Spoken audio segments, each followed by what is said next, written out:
Hello, hello, What up? everybody. What up? Let me tell you right now, I'm echoing in somebody's speaker. I don't know Yeah, whose we speaker can I'm hear you. echoing in. I think it's Danny's or Can't Melissa's. be. All right, so while we adjust that Oh, real it's quick. Melissa's. Ha! Yep, it is Melissa's.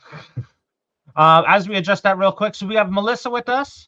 She is a part of Nerdbox. She's done some stuff on the side with us, and she is going to be helping us with with Stream the Players Cut board game, where she's going to be been a long creating day. our two brand new players. And she's going to be helping us on our film that Marcus and I and Noah and Dan, actually all of us are kind of working on. So she's going to be doing some of the costume design and stuff like that with that as well. So welcome, welcome, welcome. Hi.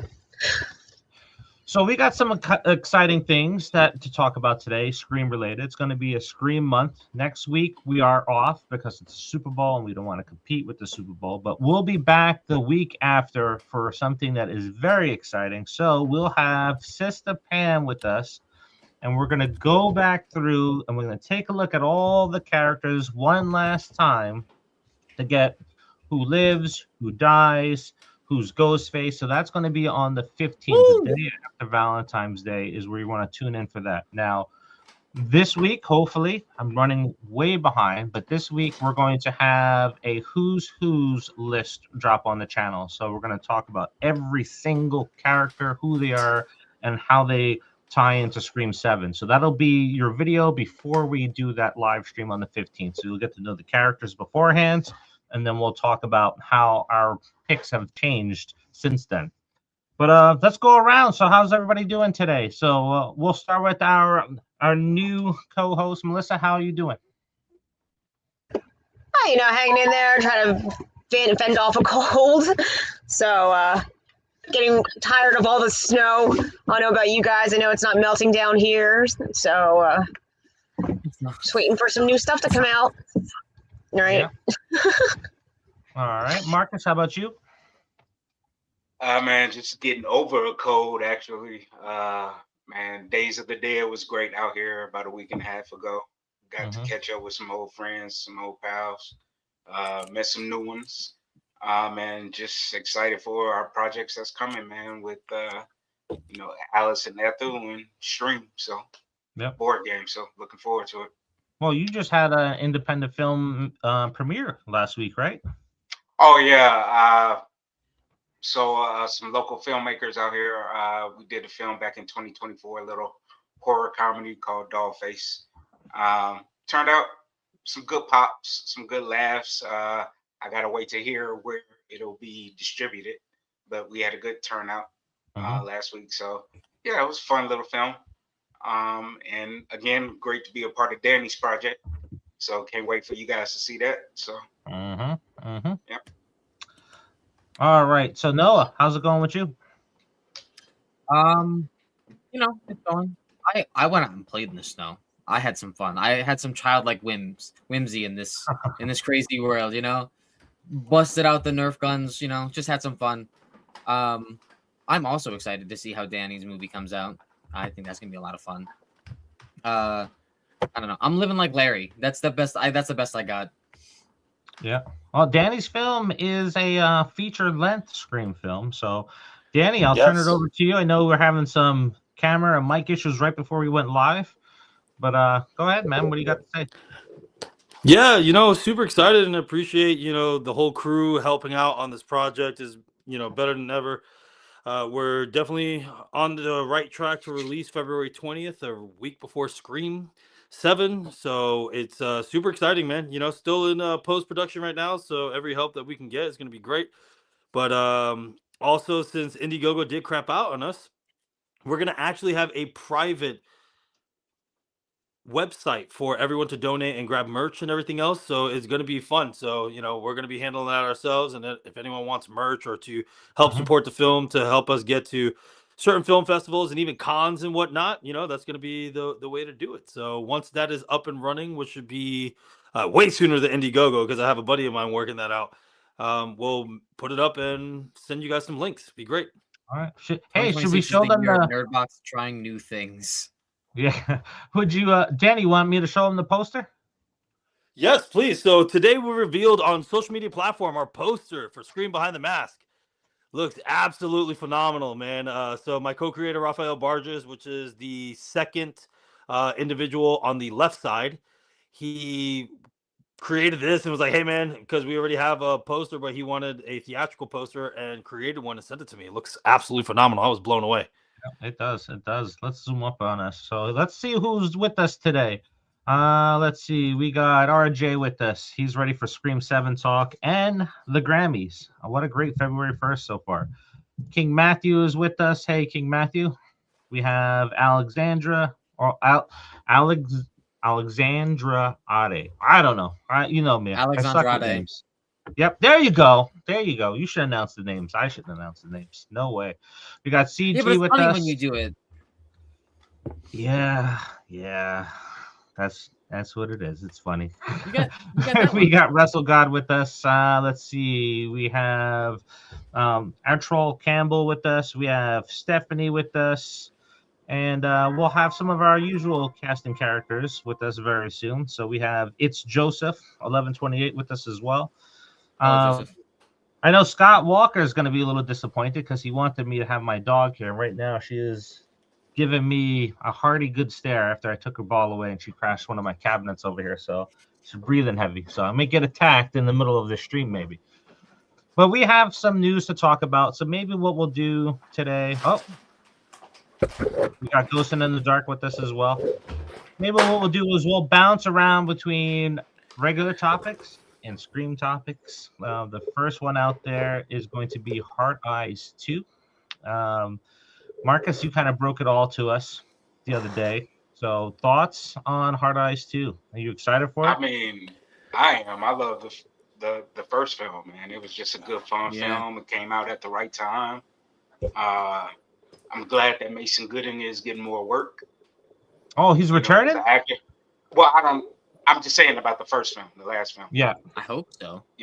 I'm just glad that he was getting more work because a lot of people forgot that he was in The Rock's TV series Ballers. And that's where I had first discovered him, actually, was watching him in that show. And I was like, I didn't know he was Cuba's son back then.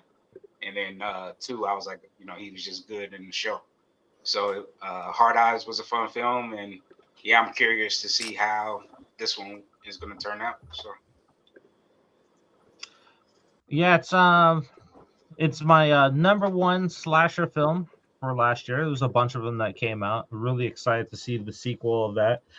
It's interesting because we've talked about this many times here on the podcast. Is you have a lot of content that Scream is just left out there on the table when it comes to the cult and different variations of storylines that they've left behind. And we have these other slasher films that are finally coming along and say, hey, you know what? I'm going to use that idea since they're not using it. So we see some of that cult aspect with Hard Eyes, and it'll be interesting to see how it plays out in the sequel. But I will tell you this, man, one of the best opening scenes in a horror movie was in Hard Eyes, because the couple that they introduced in the beginning of that film is absolutely horrible. And then just to see them get the opening unaliving, fantastic. Yeah. How about you guys and Gal? Have any of you seen Hard Eyes? Thoughts on it? Yes. Sequel? No, surprisingly, I've still missed it. I keep forgetting to watch it, so that's going to be on my schedule tonight. All right. I've watched it. I missed the opening scene because we got to the theater late. We missed the opening kill scene. So that's the only part I haven't seen. So I'll have to watch that. I am very excited for them to make a sequel. I think that this would be really great. I think Mason Gooding should come back. I think they should both come back. I think that they are really great together. Why am I blanking on her name? She was in Cloak and Dagger, the TV show. Olivia Holt, I believe her name is. Someone asked when the release date is coming out, and Alexandrade said 2027. I don't like that. I don't like that at all. That's now we're gonna have to wait until next year. That's so long. Well, Valentine's Day is quickly leaving us, so it's gonna be here and gone. Yeah, so they I have to mean, release it around the same fair. time. I mean, like I guess you have to. It is kind of set during Valentine's Day. I think this could be. I mean, I think it could. What's up? No, I'd rather them take the time to give us another good movie. You know? Yeah. So, yeah. That's why I'm not entirely mad with Thanksgiving 2 not being released this year as well. Like, as long as they kind of take the time to do it right, I'm fine with it. I'm just kind of sad because I would love to see this. I didn't know we were going to get it. Now I know we're getting it. Now I have to wait until 2027. Although, so far, the horror this year has been quite great. So, and it's only it's still January. No, it's February. Sorry, it's February 1st, guys. January movies, for the most part, I would say, have been pretty good. But at least there's been a lot of horror movies. So, yep. All right, I'm gonna turn on the stage comments, so everybody feel free to be interactive. They'll pop up on the slide. I will try not to get lost in the comments because they'll be coming up so quickly. But well, I will say this before you sound off on that. Like, another reason why I'm excited for the sequel is because of the fact, like, Hard Eyes kind of gave me nostalgia of underrated horror film, Valentine. Remember Valentine? My Bloody Valentine, yes. No, not My Bloody Valentine. Valentine. Oh, that. Yeah, that was a fun film, man. And Cherub Killer or whatever his name was. Yeah. Everybody wanted the sequel of that one, and we never got it. So I'm glad that Hard Eyes had the same kind of spirit of that film, and so I'm glad that we're getting a sequel for this one. So for anybody that goes back and watches Valentine now, they probably will like it. But you know, here's the one thing about Valentine when it came out. You have David Boreanaz, who's in a TV show wearing the exact same outfit that the slasher is in that movie. It's like, dude, like, yeah, you advertised him to be in the Spoiler alert! You didn't make him change his outfit. He looks the same. That's like the worst thing ever. So that's why one of the reasons why it took me out of the film is because it's like, oh shit, it's him. And it was. So it was just kind of like spoiled. But speaking of Valentine's Day, My Bloody Valentine is a classic horror movie. Yeah. Original and the sequel. The sequel doesn't get much love, but both of those films are fantastic. Yeah, Dean Winchester in there. How could you not love it? All right, so let's see what we got going out there. The Strangers, Chapter 3. I'm gonna go see it just to see how they wrap it up, but these last two films was just.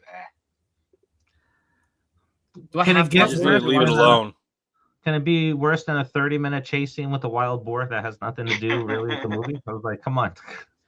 They've given away the movie already in the trailer. Like, they've given away all like the pertinent information. They don't care. They're making money. They don't care about the quality of it. They're making money off of it. And what's especially when it goes to streaming? No, they're making money in the theaters too. No, I know, but especially like once it goes to streaming too, it's just gonna make even more money once they go to streaming and they just have these. Yeah. Because no one really cares about that afterwards. It's just a straight streaming movie. Get all that revenue from streaming, even though somehow they're turning a profit in theaters with these ones. I don't know why they keep making these movies. The worst part is it's not done, right? So after this is out, then they're gonna put them all together and recut the entire film and make it into another film. What? So it's Lord of the Rings. What? Yeah. No. What? Yeah, they're doing a Kill Bill treatment. They're putting it together and they're gonna cut things apart and restitch it. But here's the difference. Quentin Tarantino said from the jump that Kill Bill Chapter 1 and 2 is not really. Oh, sorry, not even chapter. Volume 1 and 2 was not separate movies. The reason why he did it is because it would be a 4 to 5 hour movie. That's exactly what he said is the only reason why he split it. Other than that, well, combining them because the Snyderverse, when they did, and it still has success for being a 4 to 5 hour long movie, sure. But that's the only reason why he's giving it to us. He's like, hey, man, this is the original idea. I would like you guys to see it in its entirety. It's the same damn movie. You just watch it through in one shot.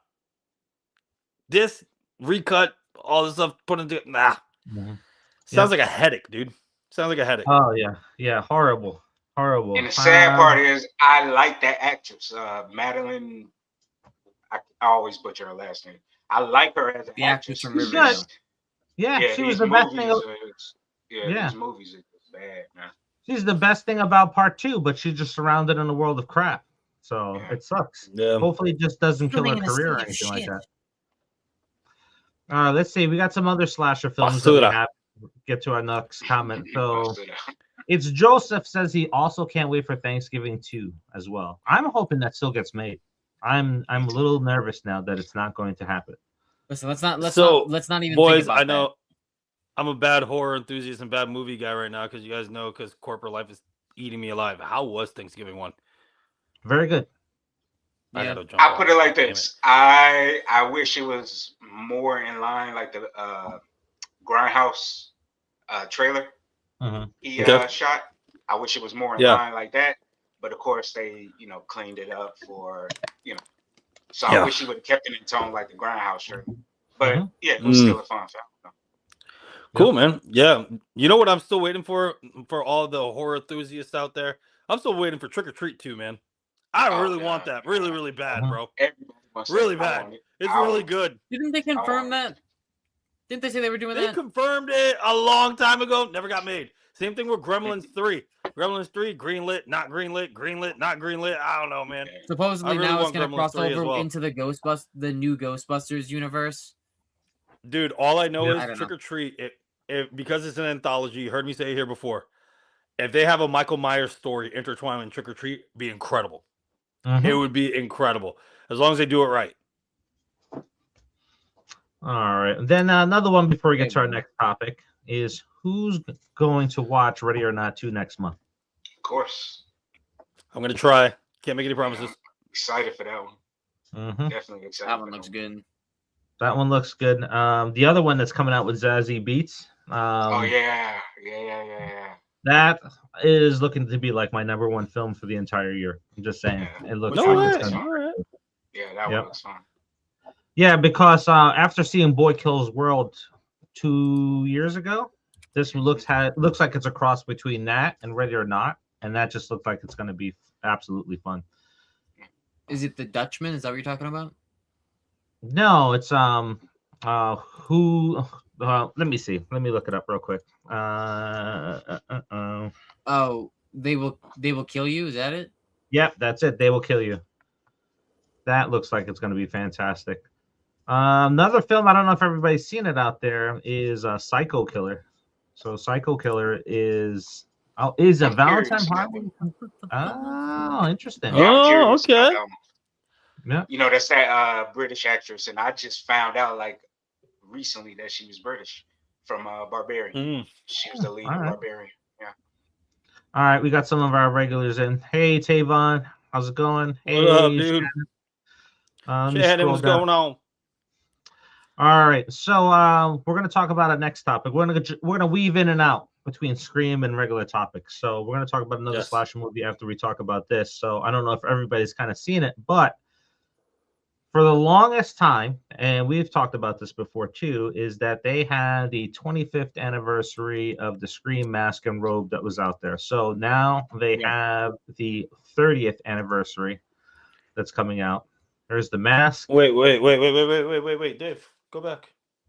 Talking All about right, the hold on. 25th anniversary? Yep. The Yep. 25th anniversary, ladies and gentlemen. Mine's Right put here. away. I can't. I have to go get it. Yeah. So let's take a look at that real quick again, real quick, because it looks different from the 30th. So pull Does that it? up to the screen again. Yeah.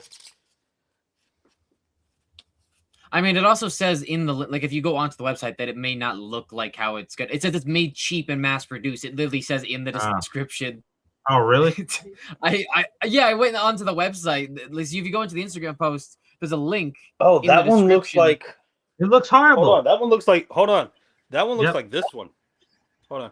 That one looks like this one here. Yeah, it does. Yeah. Oh, that's bad, dude. We didn't Yeah. use. So you So we were gonna use this in the film, but what ended up happening is that it is cheaply made compared to this one. So as you can see how flimsy this one is, right?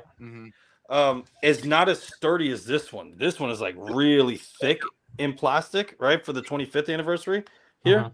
But this one here, man, no, this one is like super flimsy, as you can see. Mhm. So we decided to do away with this one, and we got two of these 25th anniversary ones. Yep. Which will be available to anybody who wants to donate to the film. You get the costume. Yes. Scott Walker And just sent us- actually, That was his topic I lied. today. So hold on. So I got Yep. a couple of them. the 30th anniversary looks like this one. I'll pull The that one with back up. the- Yeah. Yeah. They did say that they're gonna be sparkle robes and a sparkle mask. I hope so. They Really? should have probably released what it actually looks like, because that don't look like no sparkle robe. Yeah, and Yeah. so the full you can get the mask by itself, which is $40 now. Instead of Yeah, what this it one used is to be was sparkles. 25, like the 25th anniversary mask is $25. Yeah. And the robe, like the full costume, it says it comes with the mask, but it doesn't specify whether or not it's 30th anniversary or not. It comes with the mask, it comes with the Yeah. robe, it comes with the gloves, and it comes with a belt, and it says a bib. So I think it is going to be the shittier mask that it comes with, not the deluxe 30th anniversary mask. That one's $100. Ooh, I like the glitter. Mm. Yeah. My Yeah, so this one recommendation- right here, guys, sparkles, as you can see. That's nice. Yeah. My recommendation, go on Walmart's website, go to Spirit Halloween when they first open, go to funworld.com, buy the 25th anniversary mask at cost price for like $25-$30. Go to Spirit Halloween or go on their website now because you can buy online. And get their deluxe hooded robe. It's a sparkle robe. It looks just Yep. like the one from the costume. It's $60. I'm 5'9", about 130, and I step on it a little bit. There's really no way to fix that. If you're shorter, unfortunately, they may have smaller sizes online. But if for gloves, the gloves are shitty though. What I did is I just bought like winter gloves and then sewed them onto the winter gloves, like just cheap winter Yeah, gloves. you don't really- to keep my hands warm and You don't whatnot. really have to sew them. So in our package, in our tier package, guys, if you want the one that was actually in the film with a couple of other accessories, we actually have black. It's kind of like the mask that we have, like the sheen mask under. Is black sheen gloves that go up to your elbow. So that way, when you have the sparkly gloves, if you were to move your arm, you don't reveal who's under the suit. That's what we did for the entire movie. Yeah, it's smart what happens when you have smart directors doing films like that, so you don't have those things. Scott, so real quick, Scott, do you have like the Spirit Halloween ship out to Australia? Because that's probably going to be the place where you're going to be able to get that 30th anniversary costume. If not, I don't know if Fun World does. Yeah, Scott. Unfortunately, for any of our tiers, we're doing United States shipping only. But like Dave said, if you wanted to go ahead and actually purchase one, try those websites, because some of those websites have links to the specific countries as well, right? So you may able to get one in your country for more affordable price than shipping it from the U.S. Yeah, I'm just taking a look to see if Fun World has any of their information online. For that. The black forearm sleeves are really smart, but here in October, especially on Halloween, it can be like 30 degrees. So I did the winter gloves to keep my wee little hands. warm. Gotcha. That makes sense. Not here in Florida. It's 30 degrees now, and everyone's freaking out. Let me just see I'll let you know what the temperature is here. 12. Yeah. And it feels like -5. If that makes you feel No better. way. Yeah. Yeah. What's funny is last night we had a freeze warning because apparently northern Florida got snow and whatnot. And what's super wild is that we had people have pipes freeze out here because they don't know about the dripping technique that we do from up north. So some people didn't drip their pipes and they froze their pipes, dude. I was like, oh no. But yeah, in Florida we have a lot of humidity, so there's a lot of moisture in the air. So when it's like, oh, it's 30 degrees, it's like it feels like it's 5, and you're like, ah, right? Because all the moisture in the air, it's crazy. Marcus, how you doing? How's it hanging over by you? That's why I'm staying quiet, because I won't tell you guys what the weather was today out here. 75 and sunny. Pretty much. Yeah. Nice. Yeah, Close. Marcus, I just got back from California. I was scratch working your in nose. California. I just got back, and it was sunny. Like, it was cold in the morning and at night, but it was during the day, we're all sweating. We're like, take off these jackets, right? Yeah, at night, I mean, you know, being in the desert. Alrighty. Enough weather talk. Yeah. Hey. We're communing here. Just rub it into Marcus when he has an air conditioner on in Las Vegas and a fan. Hey, Dave, I still want my nerd All right, box. guys. My nerd box. Let's keep I want on my the nerd box slapper train. thing. I'll get the link for that. Thank you. Whiskey decanter. Yes. Mm-hmm. All right. So up in slasher news. I don't know how many people are enjoying this series so far. You know, the Pooniverse. Winnie the Blue Blood and Honey Part 3 Sounds is so currently in the works, and we have our first concept art for Tigger that's been released. Oh, nice. So It pretty looks damn pretty good. That's it. Mm-hmm. Yeah, that is sick. That's Yep. it. That's so ball. Yep. So I don't know how many have you all at least experienced one Winnie the Pooh horror movie so far? No. Melissa, start Not with yet. you. Have you After the watched any mean of them one. yet? After the mean one, I was like, nope. The mean one ruined everything for me. Now I watched the first one. I haven't seen the second one yet. All right. Melissa, how about When you? did the second one come out? I didn't even know the second one even came out when I saw that for the third one. I was like, wait, when did the Why don't you second give her one a come rundown? out? Why don't you give her a rundown of what is out from the Pooniverse? For real. Yeah, there's several movies that are out from the Pooniverse, but the Pooniverse came out 2 years ago. So in Right. 2024 that dropped. But we have the first Winnie the Pooh movie, which is really low budget, very cheesy. If you don't like those type of movies, you're not going to enjoy it. But the director and the producers, they gained a lot of money from its limited run. They took the money, they improved on all of the design in the second film, which really looks nice. And then they explained the whole first movie and what the first movie is. So the first movie is it's in the metaverse of the second film because it's a documentary. They explain that away in part 2. It's like, oh, look at this. This is a documentary that happened. So that's really good. So you don't have to watch the first one to watch the second one, but it's good to see that stuff in there. But after the second Blood and Honey came out, then we got Bambi. No, not Bambi. We got Peter Pan, where Peter Pan's a meth serial killer. Oh And my then god. we have Bambi the Reckoning that came out. So we have 4 of them out, and then we got Pinocchio that's coming with Robert Englund.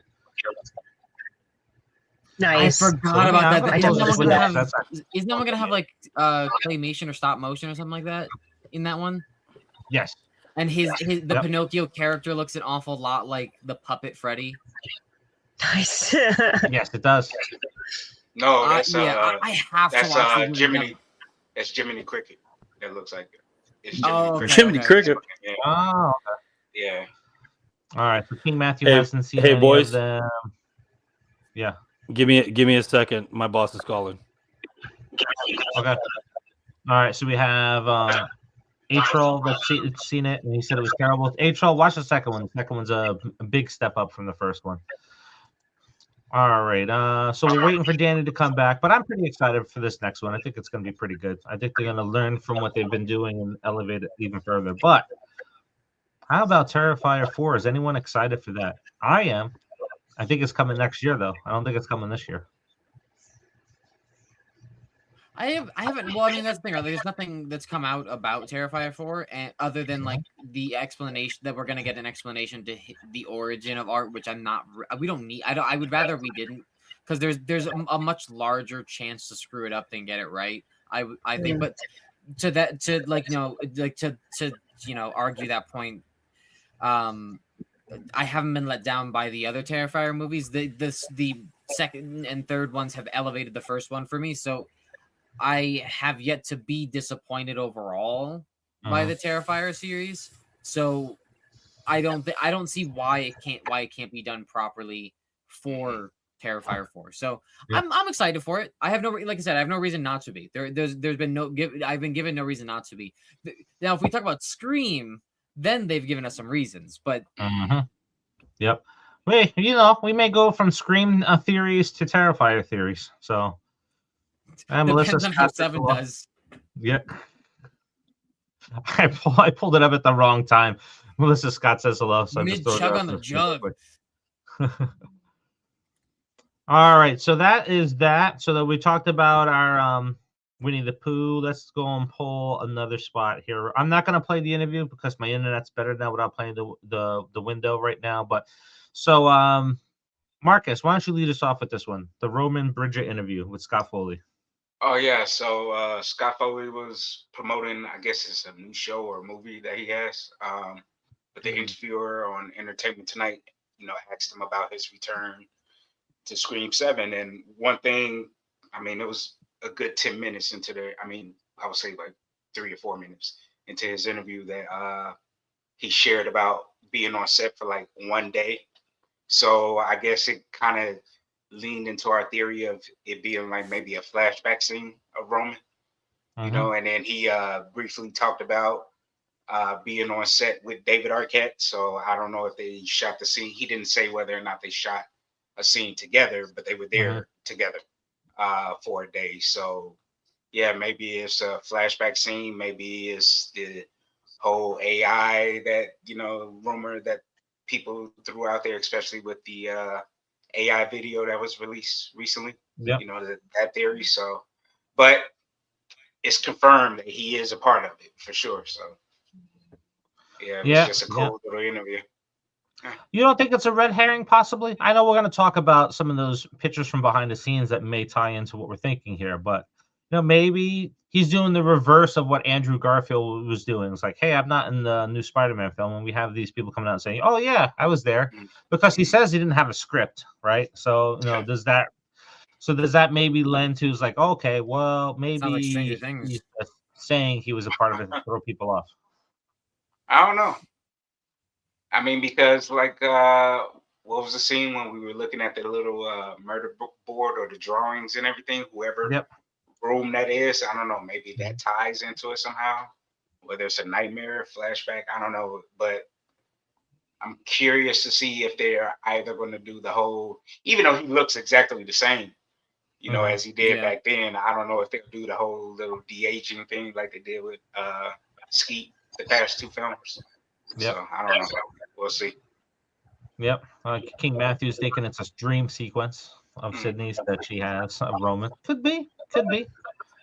She could be having some stress with everything going on with Tatum and stuff like that. So that could definitely be it. We're gonna get the entire Prescott bloodline as ghosts, Jedi ghosts in this. So you're gonna see Maureen Prescott, and you're gonna see him, and they're gonna come back. That'd be horrible. That'd be absolutely horrible. All right, so let's see here, Melissa. I know you haven't been a part of these. You comment on some stuff. So thoughts on like having some of these past unalived killers come back for Scream, like Roman and then Stu. I mean, I like the idea of them coming back just to kind of reunite everything, because it was almost like they took the old and then they brought in the reboot cast, and then they slowly had, the main characters, but a lot of the people that we forgot about, like, haven't seen, and like they do have a significant part in the movie, because like anyone and everyone has been a killer at some point, right? So I'm interested to see if there's anyone that we forgot about, just like what was it?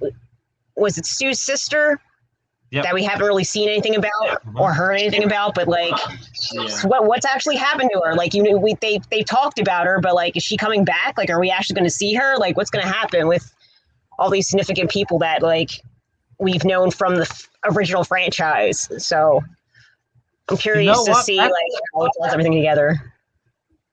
That's perfect. So you've just segued us into a future thing. So your first time on the show, you segued us into a comment. So let's go ahead and take a look at that. So we have Nev Campbell going out there and saying that, hey, confirms unexpected returns in Scream 7. So this article here in Bloody Disgusting is about Extra, where she does an interview, and it's talking about, hey, we know that Stu's coming back, we know that Roman's coming back, but she goes on to say that, there's other unexpected people possibly coming up and popping back in. So what she said specifically too was that there are people that have been rumored and speculated to come back that would be unexpected, that are coming back into this movie. And then she goes on to talk about how Sydney's, she's older now, and then she's got a family, so she's gonna be like more of like a mama bear. So I'm like, yep, that's interesting, right? So like that and I know Danny can't respond, but hopefully he can hear when I'm about to say, like, maybe that means that Sam's coming back.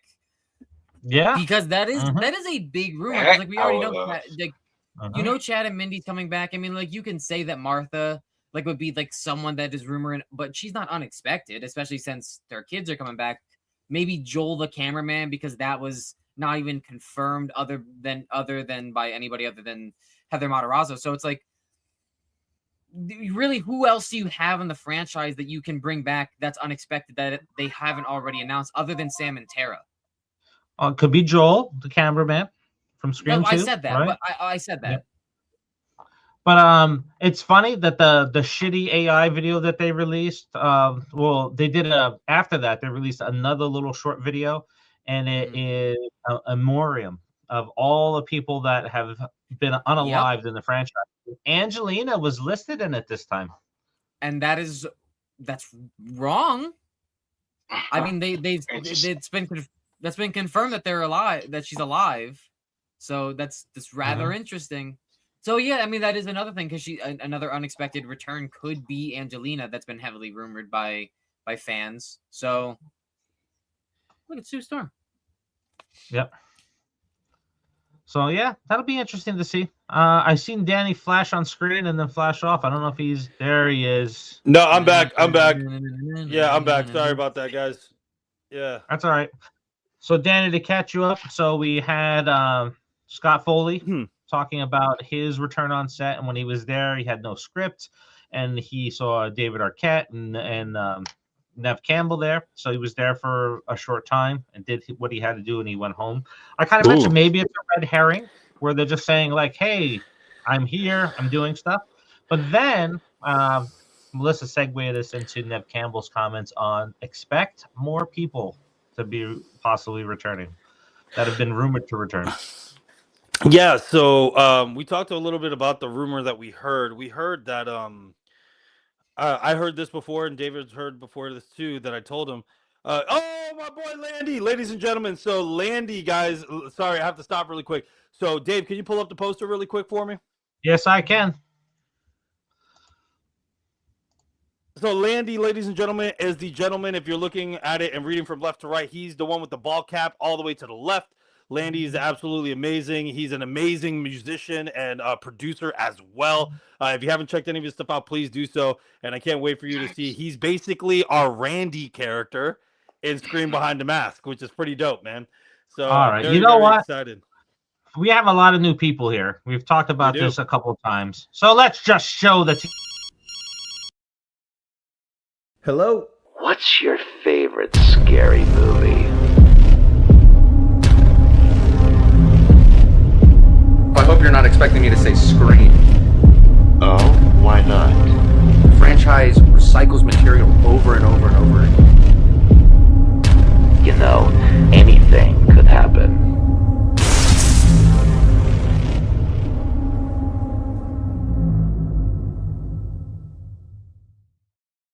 The more I see it, the more excited I get. I love it. Yeah, I love it. Thank you for showing the teaser. So yeah, so ladies and gentlemen, you saw Landy on there with his smooth criminal outfit with the gun and getting stabbed by Mr. Face.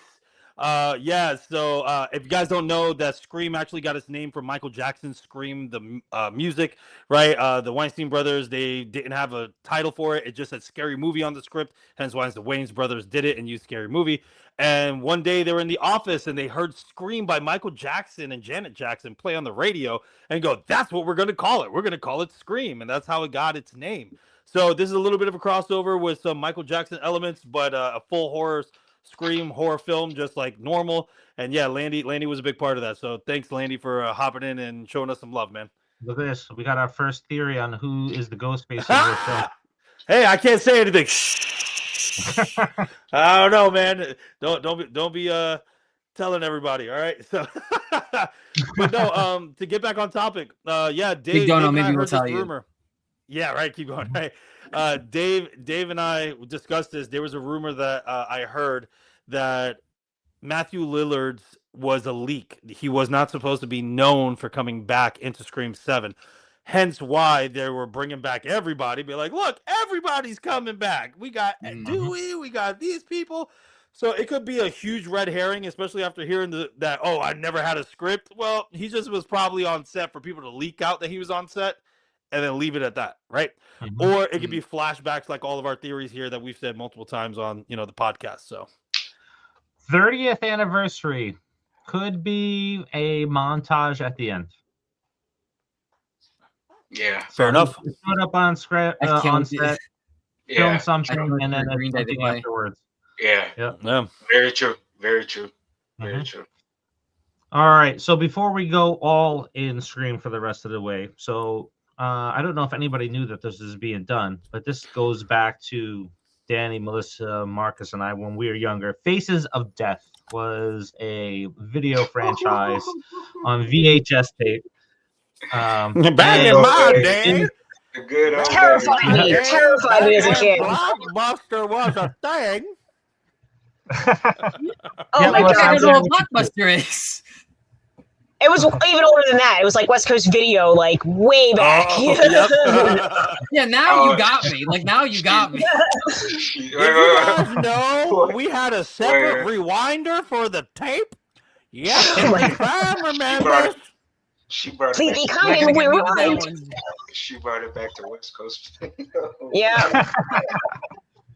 So Faces of Death, I don't know if it can be considered like harsh today, especially with some of the stuff that we've seen on YouTube with some of these tragedy stories and stuff like that. But Melissa, I'm with you. Like it's fucked me up when I was watching it. Like there is a clip that's played on YouTube a lot now.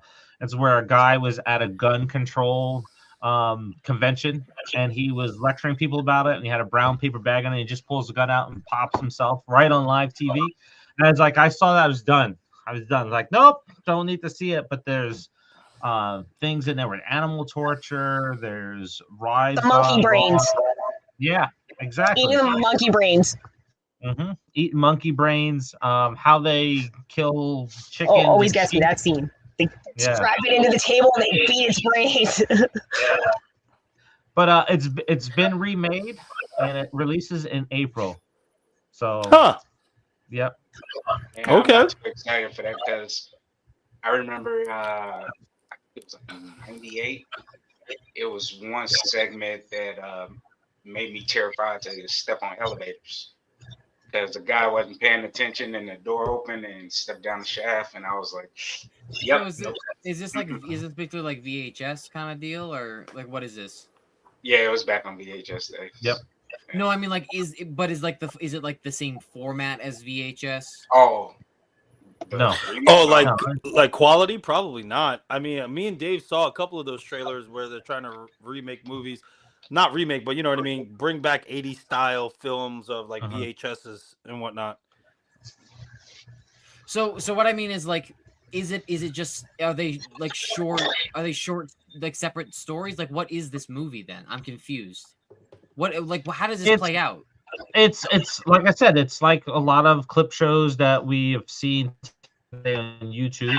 Tragedy Tales is one that I watched, and it goes over all of these tragic deaths and acts that happen, and they just put it in like a top 5 countdown. So Facebook is doing this 30 years ago before anybody else did, and I think there's like 6 or 7 of them that are out.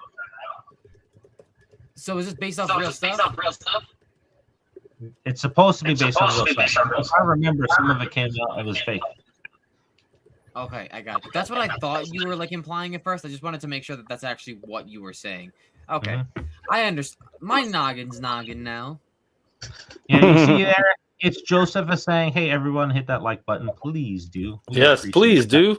We appreciate it. Yes. Yep. We're on our way to 7,000 subs. Everybody's been helping with that, so we truly appreciate everybody that's joined with us. So let's talk rest of the way. It's going to be Scream Talk. So I have some stuff that started that we'll get to some questions at the end. So there is a new TV spot that has leaked. I've tried to download it so I can get it playing in just in StreamYard itself, but it won't work with me here. So I'm going to go pull it up on YouTube. And I'm going to share that, and everybody can go ahead and give their reactions if they haven't watched it first. So let me go ahead and get this all ready for everybody here.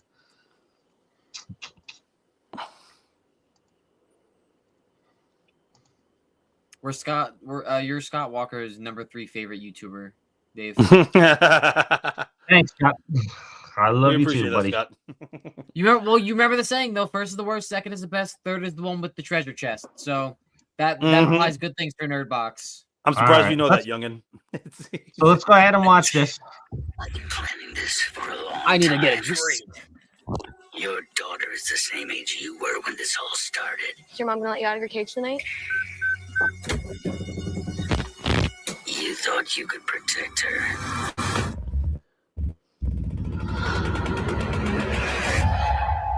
That was a little bit of a lag.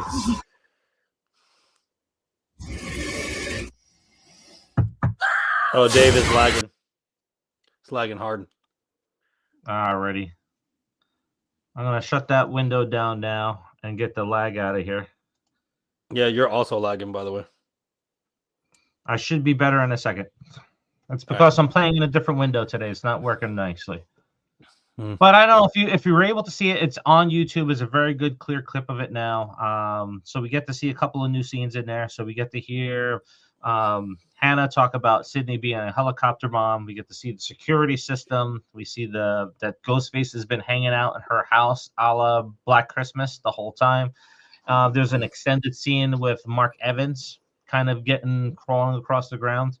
And so thoughts on the new TV spot? Very few new items in there, but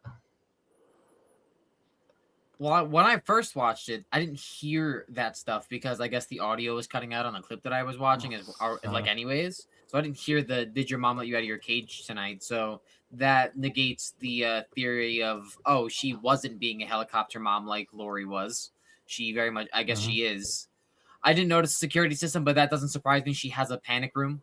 I also didn't realize that what's his face was hanging out Black Christmas, but that would seem that whoever's doing that probably wouldn't be living in the neighborhood. At least that would be my assumption, right? Like it wouldn't be a younger person doing that, at least if they did live in Pine Grove or whatever. Yep. I would assume that it would probably be someone older, and that kind of also throws out that it's Anna Camp possibly being a killer, Stu's sister, and being a killer, but it would allude to maybe it being Stu. Yeah. Maybe. Scott agrees with you. He is 100% on board where Stu is the killer in that one. Or could be, who it could be? Your deranged, long lost daughter, Sam. I'm telling you, it needs to be. I'm telling you, it needs to be.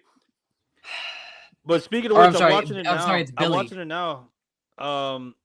Yeah. So what's funny is that we see what's his breath get stabbed in the plastic, but then we also see in the bar that a cop is crawling on the floor. I wonder if that was a red herring of her husband getting stabbed in the plastic, and he's crawling away in the bar. I don't know.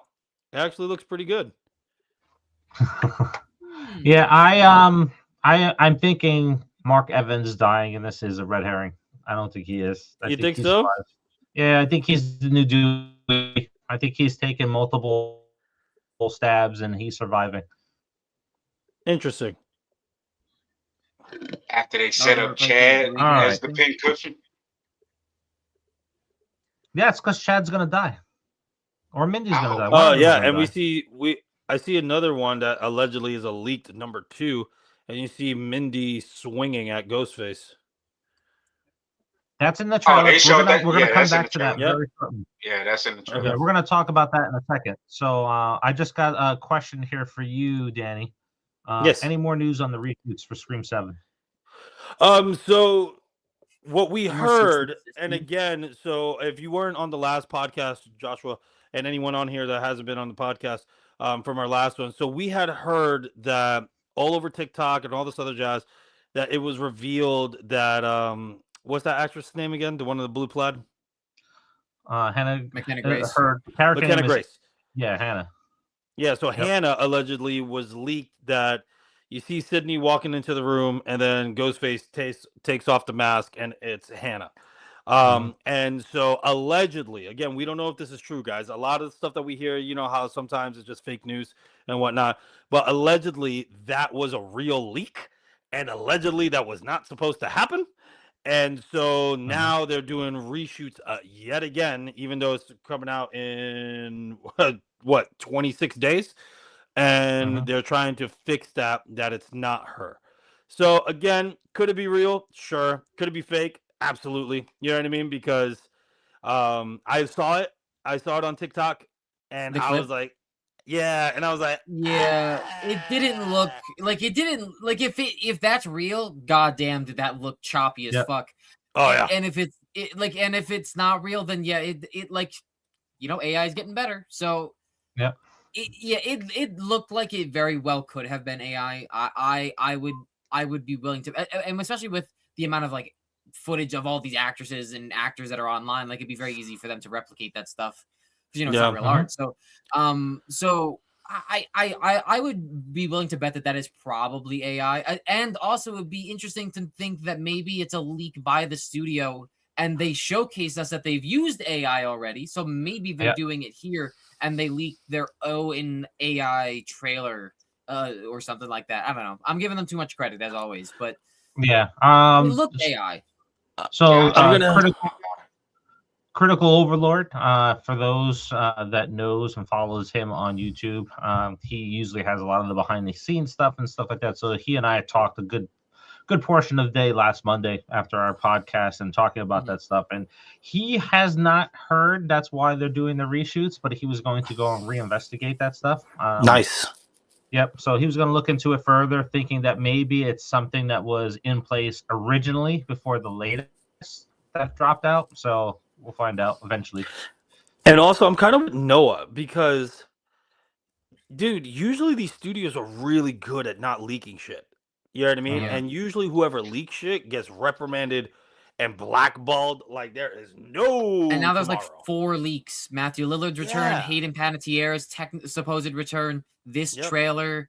But Yep. doing the And also, Sony I would thing. like to point out, yeah, I mean, I guess, but like Spyglass hasn't had this many, you know, pin cushions hitting the water bottle, but or whatever your phrases are, but like, I don't know. It just seems like there's a little too much of it, like to it be.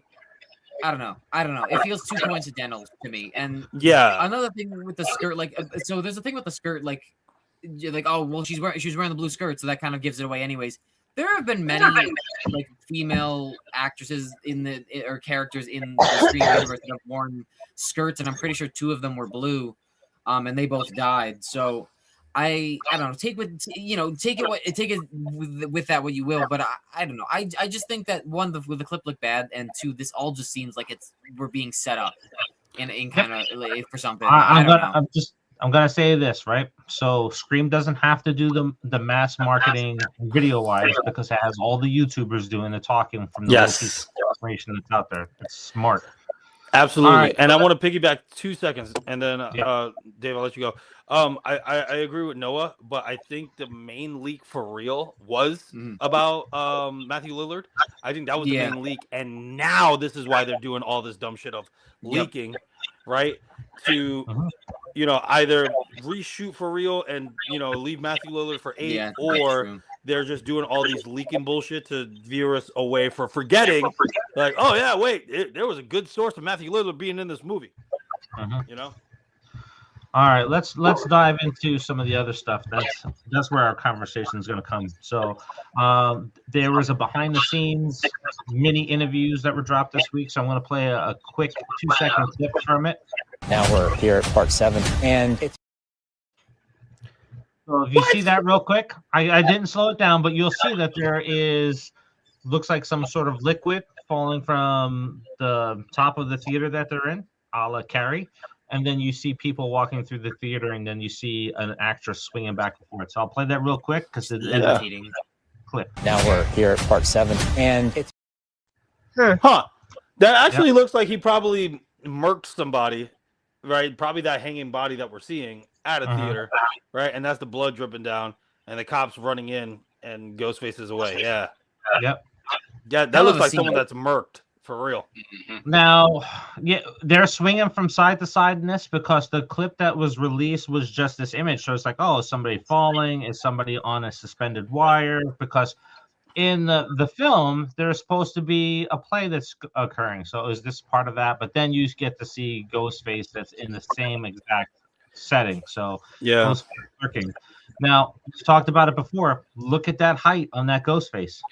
Oh, hella That's tall, a bro. lanky motherfucker. That's a Yeah. Yeah, shaggy hella looking tall. Ghostface. Yeah, it's like, hey, Scoob, I'm Ghostface. That does kind of fit the bill. Does kind of fit the bill a little bit. So Yeah, that those are the shot two of her things in there. hanging is incredible. I Yeah. agree with it's Joseph. That is actually But also, a who dope is that? shot. I don't know. Sydney's first oldest daughter. She's dead. So let's Well, look. so actually, that's a thing. We'll talk I was about it. hating. We'll talk about it next. We'll talk about what, the 15th. We'll talk about the 15th. It's Yep. Gail, finally. Yeah. I don't know. It looks like it could be Hannah in this scene, or it could be That could Tatum, but it looks like I would say Hannah. that looks like blonde hair, right? Yeah. All I don't right. know. All right. Maybe So it's now Carrie. I'm gonna piss Danny off for the Oh, no. the remainder of our conversations again. here. Oh Yep. So before I do that, let me check the comments, see if we have anything related to that shot. So, yeah. Yep. The That's shot what I of her quoted. hanging is incredible. Mhm. Yep. I bet the play at the end of the movie. Yep, could Oh, be. maybe. Yep. Yep. So we got King Matthew. That's McKenna's character hanging. Like that's. Yep. I agree with that too. Here we got it. It's Joseph. So far, the cinematography looks really good for Scream 7. Yes. I heard say it doesn't. I think that's wrong. Yep, it does look. No, very it good. looks great. It looks really great. right. Color corrected very well. It looks very well shot. Well, the Yep. Red Man thinks. I will say the Red Man thinks that person hanging is Ethan Embry. Mhm. No, I think he's thinking that's who's under the mask. Maybe. I know. I was joking. Let's see here. No, it's been confirmed that it's McGinnis. All right. Yep. I've heard that too. All right. So now we're gonna piss off Danny, right? So Oh, boy. the behind the scenes dropped this week, right? So here's a couple of things that we want to take a look at. Here's a still shot of Chad. Ugh, that's so green screen. It hurts. Or even AI. No, It hurts bad, it is dude. not green screen, my friend. Ugh. Take a look at this. It looks bad, right? Yes. It looks bad because it's Randy's remake of a living room, Ugh. right? well, see, and yeah, it has some white blocks, right? So they The remodeled. interesting part, and we're going to talk about Mindy a couple of times here, is if you look at the lower left-hand corner, you'll see that there's caution tape going in front of the fireplace. Yeah. So, right? So we've seen there's the layout. There's this here. Here's where it gets more interesting. Stumacher's kitchen is also whited out. Yeah. Is this confirmation of AI, or is it confirmation of dream sequences, and it's going to be a white backdrop in those sequences? I hope not, dude. My listen. My thought with Matthew that was Lillard- that they renovated the Martha, like the fireplace, because they didn't people do that, and they just did a shit job. Like that is just a shit job. We've seen that before. People paint over bricks and they do a shit job. And honestly, that tape made me think personally that now Martha is gonna die in this movie. Like she's gonna be in this movie, she's gonna die, and that hurts to think about. As far as that kitchen, that to me doesn't look like the Mocker kitchen, because the Mocker kitchen is more closed off. I mean, No. You see that lampshade right behind Nev, and that looks like Matthew Lillard right behind her. But right behind these two is the stove. That's the stove from the Mocker kitchen. Well, then that also gets to the theory. No, I'm sorry. That's not the stove. That's where Stu Mocker in the first film calls his mom. So here's the deal. That's the theory of that the Mocker house gets burned down at the end of the movie. That goes with that theory that Ghostface walking away wins, burns it down, and Sydney's probably in there. Whatever. Sydney's in there. I like that. Melissa, what do you think? You thinking that this is like an AI layout? that they're kind of white? Well, for me, it kind of reminded me of an old promo picture. I don't know if you guys remember it. It was like, I was trying to show it. So, like, there was an old promo picture of all of them bloodied in, like, a white bathroom, and that's what it reminded me of. From Scream 2. All right. Yeah. So, could just be, like, a throwback. It could even be, like, maybe it's a set. Maybe someone's doing, like, a movie, and they're using this as their set and everyone's there, but man, I don't know. It's gonna be kind of interesting to see what it actually turns out to be. But one thing about the house and being on fire, like, how do we know that that's not just like a throwaway? Like, Sydney sets the house on fire thinking she's gonna get ghost-faced and doesn't happen, but Ghostface emerges out and that's how it ends. I don't know. I gotta see what out. You know what my problem is? Yeah, it's kind of funny, Melissa. You segue us into this photo real quick. You got it right there. There's the Mocker house made up. So that's probably why it get burnt. Yeah, but and you know this, man. Like, go back to that picture, Dave. This is my problem. Go back. So, if you guys can see some of these cameras, and I really do hate it. This is why I only shoot on 4K. I don't shoot at 6 or 8K. That shit looks fake behind her. Right? Yeah. Like, obviously, but it looks really fake when you look at it. Like, your eyes are like, something's up with this picture, right? A lot of the quality of these 6 and 8K cameras are not meant for our eye, man. It looks like a video game, right? And so that also throws us off for certain shots as well, because we're like, oh, wait, this may look really, really fake to us, right? And it might be real in the movie, right? Because it's just like, like the one scene that we saw Sydney in that room. You know, it looked fake. It looked like they cropped her out, but it might be actually real due to just these cameras, man. Thought about it with the lack of noise and all this other stuff. It's weird to the eye, man.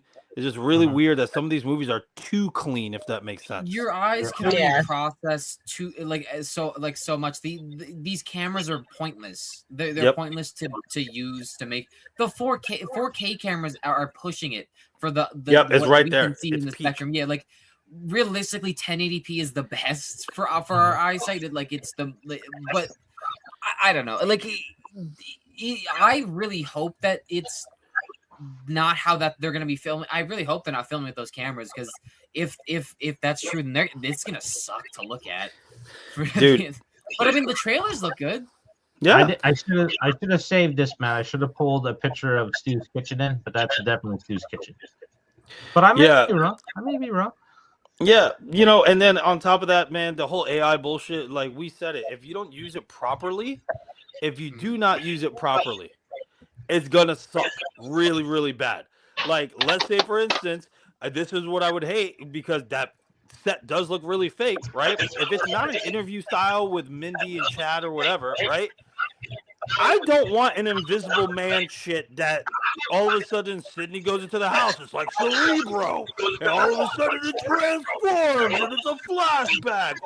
Or if she has the premonition of what's his name from Lord of the Rings? I'm a bad nerd right now. Gandalf? Who? No, the hunter, long black hair. Aragorn. Aragorn. Thank you. I don't want a fucking Sydney Aragorn shit that she walks into this house and all of a sudden, and then she sees what happens, bro. I don't want that shit. That would be absolutely ass to me. I'm telling you, it would be such ass to me, bro. It would be like Sydney walks in, all of a sudden she sees everything that happened with her mom and how things played out. And blah, blah, blah. Oh my God, dude. If that happened, I would literally walk out of the theater, bro. I'm not lying. I've only walked out of one movie my entire life, and that was Spirit, whatever, the fucking black and white movie that they try to make like Sin City. Dude, I walked out of that movie so hard because I was like, this is ass. I swear I haven't walked out of a movie. I will walk out of that movie if that happens, bro. No lie. You get healed, Danny. I'm going to wear my Macho Man glasses. Things are changing, not for the better. It's a piece of shit. I'm telling you, I'm day. not looking at these set photos and getting AI. Like I like just personally, I'm just getting that they splash the paint on some stuff. And also, I don't I want a mean, dream if you sequence, want to bro. think about the Mocker house, I'm pretty sure the kitchen was already that color. This something is similar. some stuff. And you have to imagine in Scream 5, the kitchen was set on fire and covered in blood. Why wouldn't there be a renovation? True. Touche. I think that the kitchen wasn't set on fire in Scream 5. That was just Amber that was set on fire. Nothing else caught on fire in there. Oh yes, I know, right? Because the flames that were touching the ceiling wouldn't have damaged anything other than Amber's body. It didn't ignite anything. They were still. Dude, come on! She's a walking torch. Get out of here! Listen, anything I Do you not know how hot fire gets? I agree with Matt and H-Hole right now in the comments. I don't think that's Stu's house, man. I don't know, man. I really don't. If it is, I don't think that this is AI or dream sequence. I think that we're interpreting that from the shots of them being interviewed. I don't think that those correlate because while they're on set, it just looks like they're on set of a white house, like a white painted house. I don't think that correlates with it being something to do with AI or something to do with a dream sequence. I don't know. Personally, that's not what I'm getting from this. I'm just getting that this is either someone else's house or there's some renovations that have been done. But then also, if we're gonna go there, dude, and the Airbnb we shot in is a cookie cutter house, bro. Like the neighborhood is all the same layout. It doesn't make sense. It doesn't make sense, right, to just leave that out. And what if Chad and Mindy's house is pretty much set up like the neighborhood, and it's like their mom's house, right? Yeah. I mean, it's been it's been a couple years since Scream 5. They're all adults now, so I don't know. I'm not getting that from these set photos personally. That's the most curious thing. I mean, that's the thing I'm most curious about is like seeing. This is irrelevant, but the whole time jump. Like, are they going to have a dialogue, or are they just going to say 10 years later from like how are they going to reference? It's not. Scream it's not a time jump anymore. That's what I want to know. It's 2026. Wait, what? It's 2026. Yeah. So yeah, how no is time Tatum, jump anymore. So let me explain, right? So I thought we were gonna wait. Yeah, so I thought we were gonna wait until the 15th to explain it. But so Tatum was born in 2009, 2 years before Scream 4, and they just didn't mention her at all. Yeah, so she's been with Mark. What? She's been with Mark for years. But Scream 5, she's pushing the babies. Scream 5, she's juggling with the babies. So those are her. Those are two. There's 3 daughters. Tatum's the oldest. Wait, so Tatum's the oldest daughter of 3. Yes. So they just made up. If you go on her IMDb's and stuff like that, Mark Evans is the father of 3 daughters. So is Nev Campbell. Yeah. So they changed all this shit. Yeah. They're all high school graduates of 2027. This takes place in 2026. I was getting this information ready, and I'm looking at this like, what am I reading? This is stupid. Like, how does that? Whatever. I'm just typing it down. We can talk about it later. Like, you know what? Sydney has 4 daughters. One is Sam. I'm telling you, I'm calling it, bro. This is some General Hospital like soap opera agent. I'm telling you, if Ghostface is like, I'm taking your family away from you, and again, if they follow the formula like we've been seeing over and over again, it's a long lost family member, dude, that's under the fucking mask. Either Jules is coming back, or it's definitely Sam as one of the Ghostfaces. So who are the two little kids in the carriage that she was running with? Apparently the youngest daughters, bro. Apparently there's a third daughter we didn't even know about. Yeah, so there's 3 girls. Yeah, there's 3 girls. Tatum is the oldest. That is dumb shit that they retconned it just for this. Whatever, dude. So, yeah, we're going to be talking about that this week when we go into the cast of characters and stuff like that. Now, we don't dive into the 3 daughters and stuff like that, but we did some research to kind of figure out, like, hey, what's the characters that they were casting for? So there are technically 3 daughters in it. Whatever, bro. Whatever, bro. I've been looking for kitchen shots here. I'm not getting any good kitchen shots where I can say, oh, wait a minute. I got one. Real quick. I'm going to share the screen and freeze everything up again to share it, but it's just of Richie real quick here. Let me go ahead and share the tab. But you'll see there's the archway. There's the end of the cabinets. And then there's the archway that's over to the right where Stu sits down right over here. If you can see my little mouse on screen there, but that See it. is essentially what we're seeing right here. Okay, so No, What? not even the same, dog. it's not the same. It's not the same. even but the same, bro. We will see. We will see. What do you think is the wait? What do you think is the same? I'm telling you right here, this is the same setup of where Stu sits down, makes the phone call, or this is the setup for where the stove is at, and that's the corner there. So we'll see. I'm telling you right now that's going to be. So we're assuming that she's in the Schumacher Mocker. Whiteout kitchen. So you think she's in the Mocker house at this point? Yes. I don't know why they're in the Mocker house. I don't know why we have the fireplace and stuff like that all whited out as well. But it could be an AI sequence. It could be a dream sequence. But the thing that I find most interesting is it's definitely tied to the Meeks because, Danny, you brought this up earlier. Modern style is white. Modern That is white. That is comic book. You're talking to someone whose mother painted a kitchen bricks that she found white. So I don't want to hear it. She found bricks and she painted them white. You can't tell me that. This is a renovation. Like that is all I'm getting from this is that somebody renovated the bricks on the fireplace and turned them white. This doesn't look AI. Yeah, what? I mean, it does look like a renovation to me. All right, we'll see. We'll come back to it, but here's the interesting thing, right? We'll change topic here. Give me a sec, guys. Give me a sec. I'm gonna hop on because Matt said no. She said in 5 she got her daughter off to school. So I rewatched the scene just now, and all she says was while she's running through with the carriage is, "I'm getting a run in before I take the girls to school." That's all she says. She doesn't mention that there's 3 daughters. She doesn't mention anything, and it's a carriage. And all she says was, "Hey, I'm getting in a run before I take the girls to school." That's what she says. I have it verbatim. Yeah, I can show you guys if you want to. That's all she says. She doesn't mention she has 3 daughters. She just says, "I'm getting in a run before I take the girls to that's school." what they're banking on. She just said daughters. She didn't. We assumed to. She didn't specify anything more. Well, no, like if you look at the carriage, it looks like it's a double carriage. Yes, I know, but Tatum's technically older. Like I think in Scream 5, she's 13 or something like 12 that. Or 13. No, I got what you're 12 or 13. Yeah, I got what you're saying. Yeah, so she was born off screen. It's stupid. She clearly was meant to have 2 daughters, but their assumption, the assumption is that since it's plural, that they're going, oh, it's 3.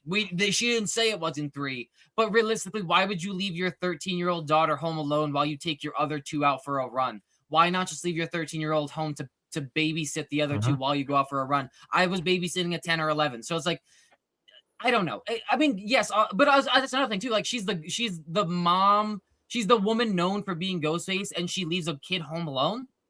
Unless she's home with Mark, but then that doesn't make sense either. Why is he home and not at work?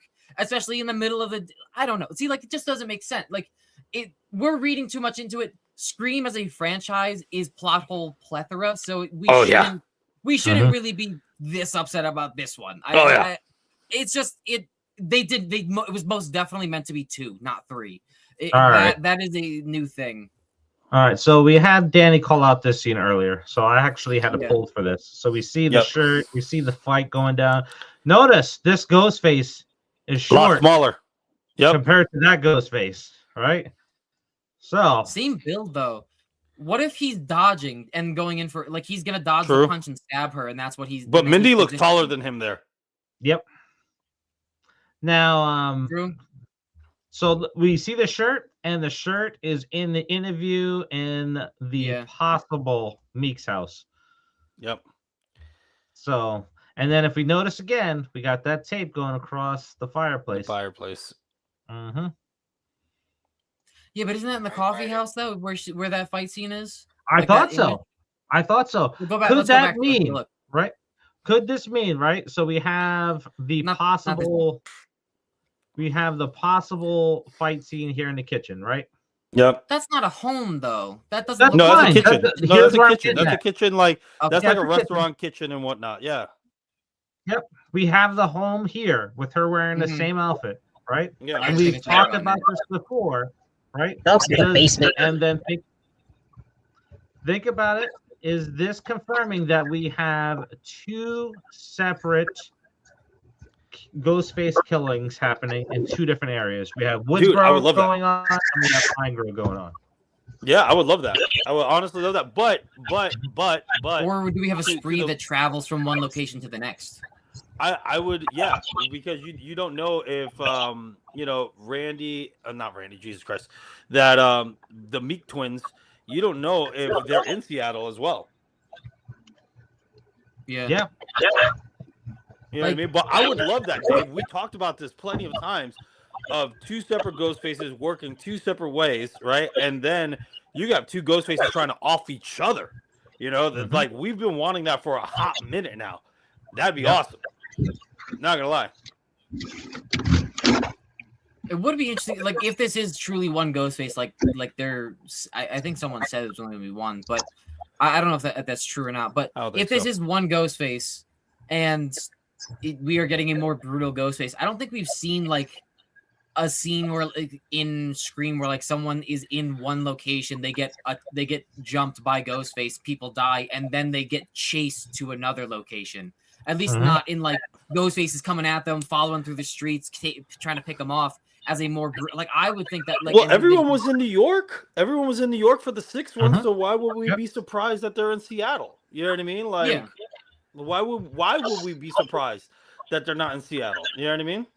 Now, originally, before everything happened with Melissa and Jenna Ortega and stuff like that, the plan was to have two separate events happening. You have the Woodsboro one, and then you would have a separate one happening. And the original plan was Christina Carpenter was in one location, Leslie Mocker was in another location. Nice. So they were operating in separate states, and then they were to come together in the climax of that film. So this could be still a bit of a piece of that that's left in there. Yeah, maybe. That'd be kind of cool. It would be. All right, maybe we don't see Gail, Mindy, and Chad arrive until the third act. Maybe. Yeah. Oh, and they come in kind of like a rescue. Yes. And then if we think about last week when we were driving into the pictures, or 2 weeks ago when we were driving into the pictures, when we pulled up on the screen the hospital scene and stuff like that, and we talk about Sydney looking at a place there. What if Gail is investigating something in her area, and she's going and she's tracking down a person in Woodsboro that may be linked to those murders, and then Sydney's dealing with her stuff? Yeah, I wouldn't put it past it. I mean, again, as long as they do it right, I'm all for it. You know, and again, I'm going in with very, very low expectations. You know, not to get my expectations too high. But that could be absolutely beautiful, and it really could be beautiful that there's just two things happening at once and coming in for the third act. I would like that. Yep. All right, Melissa, how about you? What's your thoughts? Two separate locations, or is everything happening in one location, other than the house being burnt down? I feel like it might be two separate locations, just because like the way you've seen the scenes so far, like some of the houses don't really match. And we're not really sure like where's where. And the last thing that we saw seemed like it was a basement versus like the actual like living room or any of the other living spaces. And I don't remember what house had a basement. Like I know the attic. Yep. But just different things they showed. Like I feel like it's going to be impossible because I didn't think Sydney was in New York to begin with. So. All right, Marcus, how about you? What's your thoughts? I mean, I would love the idea of like two separate incidents happening, concordantly. But I don't know, the way it's paced out. I think they're going to follow the traditional formula. Having multiple killers, and it's just strategic separate attacks. By whoever the killers are. Working together. So. I think it'll be business as usual. Yeah, that's the most fair assumption to go with.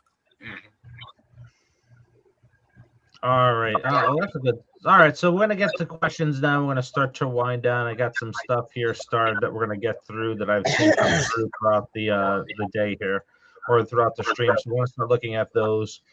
Let me go here real quick. Let's look at our starred ones. So Scott's got out there. It's like, how come they haven't shown us Matthew Lillard or AKA Stu yet in the post? Is the TV spots or the trailer? I think it's what you guys were saying, right? Like, it's because that was a true leak. Mm-hmm. So they want to kind of keep whatever he's doing as hush hush as possible. Like, I think there was a photo of him in a robe at one point that had gotten out at one point. I don't know if that's real or not. Yeah, that's AI generated. Okay, yeah, I saw it real quick. I think it's just like you would probably want to keep the biggest comeback not being shown. Like, you save that stuff. You save that stuff for the movie. You get people like, well, I don't want to see, you don't or it could be the Purple Man from Five Nights at Freddy's and he's just not in it for more than like 5 minutes. One of those two things. Yeah. Well, it's also what I said before, Scott. Even if it was that. So for years, there was a theory that the doctor from Saw 1 was still alive. It was a theory for years, and people pieced the clues together. Like, oh, when Jigsaw was on Saw 2, he was limping, right, to go over, and all this stuff. And the only person that could really do the key behind the eyeball is a surgeon, right, without messing someone's eye up. All this other jazz. So everyone pieced together throughout the years that this dude was still alive, and the very first scene of the last Saw installment before they kept going, right, which was, I think, Saw 7, the very first scene, he's alive. So everyone was like, oh, man, he is the main one. It just ruined the entire film because now you're like, we know who Jigsaw is. And sure enough, he is the one at the end. And it's like, dude, literally, if you just cut him from that scene. Dude, they shouldn't even have him in that scene. They should have just played the whole fucking movie. And then at the end, reveal it's him, even though he's in it for 2 seconds. It doesn't matter. Now it confirms everyone's theory and everyone's hype. And everyone's like, oh, my God. And then when you say Saw 8, they're like, is he coming back for Saw 8? And now you have all this buzz and all this hype for this fucking movie, even though he was in it for 2 seconds. But nope. Ruined everything. So if they did the same with Matthew Lillard, no one's going to go watch the movie. Yep. It's going to be the most spoiled movie ever. Oh, yeah. That's why we all watching it opening night. Yep. Yeah. I'm going to see it twice because I have homework to do. I have to start putting together the Easter eggs. Already? Not yet. I got to get my tickets. Yeah, I got to get my tickets too. But so it's projecting to make $60 million. Good opening weekend. All right, let's see here. We got It's Joseph. If Stu were to return alive, I would rather have him redemption arc than be Ghostface Killer. It would be awesome if he saved Sydney's daughter from dying. No, dude, that is the cop out of all cop outs, dude. Like, we don't want him as a redemption arc. We don't want him as an anti-hero either. Like, no, man. If you're missing a huge opportunity for this guy to get his revenge after all these years, right? And again, what better way for him to actually win or get away, not win, but get away to continue for number 8? Like, you have huge opportunities with Matthew Lillard right now, especially that Five Nights at Freddy blew up when he was in it, right? And then even though Skeet Ulrich was only in there for a little bit, and also that Matthew Lillard's character was in it for 2 seconds and not Five Nights at Freddy 2, it blew up all over the internet. You have all this potential to continue this, and if it's a redemption arc, no, I promise you, Scream 8 is not going to do as good as this one. People are it's going to lose the wind. It's going to lose everything. Yep. Whether or not it does as well, I personally just wouldn't like it. Yep. Nobody would like it. Nobody would like it. Melissa, what's your thoughts? Fresh take on it. You want to see him come back in our hero arc? I don't know.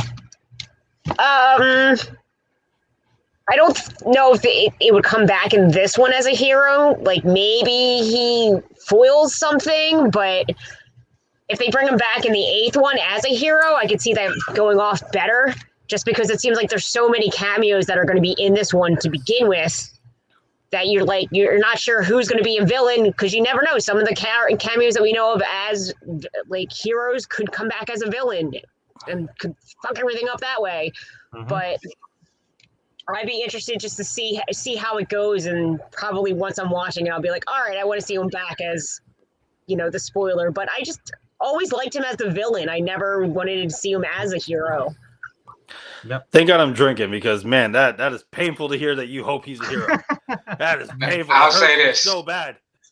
I'll say this: the only way I would accept Stu helping Sydney or helping Gail or anyway is if it was a manipulative, like it was part of his plan and part of his revenge, or like he was like basically like how Hannibal was to Clarice and Will Grant. You know what I mean? Something like that, where like he's manipulating them and helping them, but he has ulterior motives. In the long run, in the grand scheme of things, that would be the only way I would accept him helping. Like, Marcus, Marcus, I agree with you on that. It has to be done very well, though, because, like, let's say he is foiling other Ghostface's plans, but it would have to go along the lines that he wants to burn everything down. He gets all this information about the cult and all this other jazz, and then he does away with them. Like, good, I got what I needed. ///. And now it's not being a hero or an anti-hero. It's no one can be Ghostface except for me, baby. And that is it. Like, basically, he would be the I don't know if any of you all watched The Blacklist with James Spader, but he would basically be the Reddington. He'd be the new Highlander. There can only be one. All right, before we get to our next question, so when we're talking about the characters and stuff like that, we're off next week. In 2 weeks, we're joined by Sister Pam. Go out and check out her channel and stuff like that. Fantastic person that's been with us on a few different shows before in the past. But we're going to be walking Simmons looks like, I'm sorry, Timothy Simmons looks like Henry Cavill. I was going to say that. It's Henry Cavill. That is Henry Cavill. That's Henry Cavill. I'm telling you, Henry Cavill's dad has some explaining to do. So we're gonna go through all of the characters, and I think what's gonna happen is once we go through all of the characters this week, probably sometime, I gotta edit it and get it done, is going to be a video breaking down all the characters in Scream 7. So we'll all have our homework to do. Everybody that's watching now can watch it and then come to their theories. But I think the 2 killer timelines is really going to play out in a very negative way, because it seems like it's something that was done in Halloween, our favorite franchise to talk about here. So we'll get to that in a couple of weeks. So yep. All right. Let's give it a kiss for us. Let's go and take a look at some more comments that we have out here that are starred. So we have that's for the Patreon. For the OF. Matt Kreider saying, I think the Ghostface attack is at the bar with Celeste O'Connor and Aza Gurman. They're with Chad and Mindy. Yeah, I agree with you, Matt, because they were in the bar in one shot of the trailer. So I wouldn't put it past that happens at the bar. That blows my chances, man. I wish Asa was a Ghostface, man, because I tell you, man, he crushes. I'm pretty sure he's getting dragged in a scene. I know, that sucks. We got this comment too. Kirby will be the post-credit scene having a conversation with Sydney. I wouldn't put it past it. Yeah, I wouldn't put it past him. She needs to be the person that connects the 2 timelines together, I think. I'm telling you, I would love a Kirby investigative story on Ghostface, bro. I think that would be a wild spin-off. Dude, either a wild spin-off or finally make Kirby like the main character. I think that would be huge for a Ghostface cult that she's investigating. Oh my God. That could be a dope-ass movie. That really can be. It's Joseph still likes Stu as the redemption arc, but take a look at this here. Stu being Ghostface is too obvious. Him being a hero and a redemption arc would be unexpected. that he changed and became a good person and helped Sydney fight Ghostface. That's I so understand corny. And such a... not. I understand not what like going the route of being the killer. Bringing Sue back as the killer is the obvious choice, and him being redeemed is more expected. Just because something is a surprise does not mean that it's good. A good surprise. Yep, that's true. Yeah, there's bad surprises. I mean, surprise. You owe to the IRS. Don't do that to me, Noah. No. So like, I understand that it would be more unexpected and that brings some intrigue, but I don't. I like the thing. I would rather it be the obvious choice and they bring back Matthew Lillard as Ghostface, because I like Melissa said, Matthew Lillard as a villain is just a damn good one, and it's the payoff that the fans deserve, and you would not agree. You may not. You obviously do not agree, but that at least we agree on that. We want him back, and we want him back really absolute carnage, and not for moral reasons, like just tearing a new one. Because well, especially with how everything is centered around Billy, it makes more sense that he would be upset and want to burn it all down, and for those reasons instead of like, oh, you know what we did was a bad thing. I'm gonna turn my life around. You do enough color by numbers in the psych ward, and I guess you don't want to get revenge anymore. I don't know. It's just I get it. I just don't. I can't agree with it.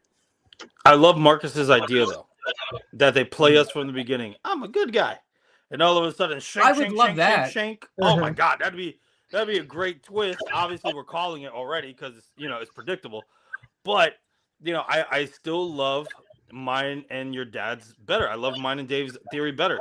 If you have Sam doing it and they kept her under wraps for real, right? That'd fucking be great. She's operating in Woodsboro because that's where she lives, right? Yep. And then all of a sudden you have Stu over here trying to get Sydney. They come up and we have this Ghostface fight until it realizes, oh shit, you're Billy's daughter, right? And then the full psychosis moment of like Stu, and then he's like, who are you? This is me, Billy. And it's like, what? And da-da-da. You know what I mean? Yeah. Like Billy is Stu on screen again. Dude, incredible, bro. And even more so of Billy and Sam fighting, because he's just like, Billy took everything from me. If you want to burn it all down, even better. Yep. That draw people in too. That'll be the second highest in marketing the second week. Props to Lillard, man, getting back working strong, because not only does he have this come out, he's in Daredevil season 2, Born Again season 2. Nice. And he's in the Cross series as well as a recurring character. So I think he's in the Carrie TV show too, I believe too. Oh yeah, and the Carrie TV show coming out this year. So and I love the fact that they had him and Skeet back in Five Nights at Freddy 2. It doesn't get better than that. Everybody, that's funny. Everybody is picking the scraps of Scream, just leaving the stuff there. That's what's happening. Yep. All right, so we got King Matthew here. Do you guys think that Gail is definitely dying because she hasn't really been featured much in the promotion so far, other than the 2 scenes with her arriving at Sydney's and then at the mental hospital? King Matthew, we hope. We've been hoping for a long time. Yep. I don't know, man. This woman keeps kicking, and remember, we had a lot of theories on that poster. Dude, if she's the cult of Ghostface, sure, whatever, but I think she just needs to be done, dude. Nobody likes Courtney Cox anymore. She just needs to, like... I've just no never liked disrespect or anything. It's just that we're tired of her character, bro. We've been tired of her character. Like, you know what I mean? Once you introduce Kirby, right? Kirby fills the Gale role. Get her out of there, bro. Yep. Another issue, too, is, like, in a universe where no one is supposed to be safe, why... And especially since you killed Dewey, and then you can't bite the bullet on Gale, a character that everybody is like, just make her the killer or kill her. Like, thank you. Like, I don't get it. I don't get it. Like, realistically, the only people that should be safe are Sydney and Sam. I wouldn't even say that Kirby gets on that list, as much as I love her and would say that she's the number 3 of the final girls. She's not safe. But Sam and Sydney are the 2 that are safe, unless you retire her in this Sydney in this movie. Yep. I don't get it. I don't get it. This is not her story. This is Sydney's story. This is Sam's story. The only way that the Gale story works is that if she's the Ghostface that wants to burn it all down because she lost Dewey, she lost everything. You know what I mean? That's the only way it makes sense. But it's probably the Ghostface that's not after Sydney because she loves Sydney. Yep. You know what I mean? It's probably, honestly, the other Ghostface, if there are two separate ones, trying to burn it all down and get rid of everybody. That would make sense. But other than that, bro, if it's not, like Noah, you're saying, if it's not, she needs to die. She needs to just go home. Yep. I will say to what you're saying with that, if she's the Ghostface in Woodsboro, like we're saying that Gale's the Ghostface in Woodsboro, she's attacking people, she kills people, she kills Martha, maybe Mindy or Chad, and then she pins it on somebody else. That Ghostface dies, they get away with it, and then they come and help in Pine Grove afterwards, and that's the second half of the movie. That would be kind of interesting. It's like you get a whole first half of the movie where you get a Ghostface reveal, and that Ghostface wins, and we lead into the second Ghostface.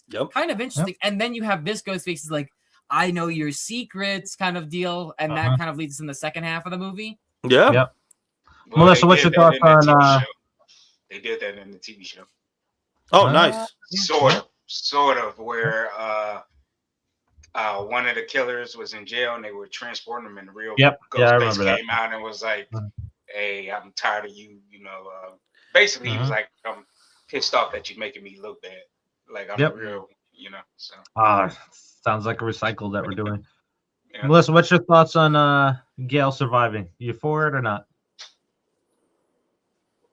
Oh, you're muted. Muted. You're muted, Melissa. I got it.